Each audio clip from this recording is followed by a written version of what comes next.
Jupiter আপোনাৰ features অলপ দেখাব বিচাৰিছোঁ আপোনালোকক। এক নম্বৰ হ'ল টকাৰ চকা চাইজটো আপোনাৰ 12 ইঞ্চি থাকে আমাৰ। 2 নম্বৰ হৈ গ'ল আপোনাৰ LED DRL আছে।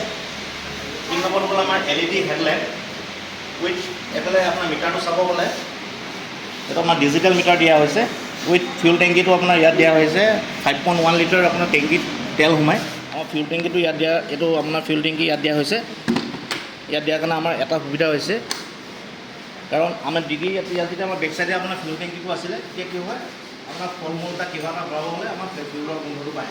আৰু 2 নম্বৰ কথা হৈ গ'ল আমাৰ আপোনাৰ চিটৰ স্পেচটো, বুট স্পেচটো আপোনাৰ 33 লিটাৰ বুট স্পেচ দিয়া হৈছে। স্পেচটো আপোনাৰ দুটা হেলমেট আমি আৰামছে ইয়াত ভৰাব পাৰোঁ। 33 লিটাৰ কেপাচিটি হয়। উইথ আমাৰ যিটো ইঞ্জিন লাগি আছে CVTI ইঞ্জিন দিয়া হৈছে। সিংগল সিলিণ্ডাৰ 4 ষ্টক ইঞ্জিন হয়। ইয়াৰ আপোনাৰ পাৱাৰ বহুত আপুনি বহুত ভাল পাব।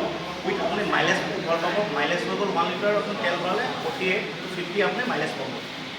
এই নম্বৰ হৈ গ'ল আপোনাৰ বেক চাইড এটা ধুনীয়া সুন্দৰ এটা DRL দিয়া হৈছে। মই আপোনাক অকণমান পেলাই দেখাই দিছোঁ।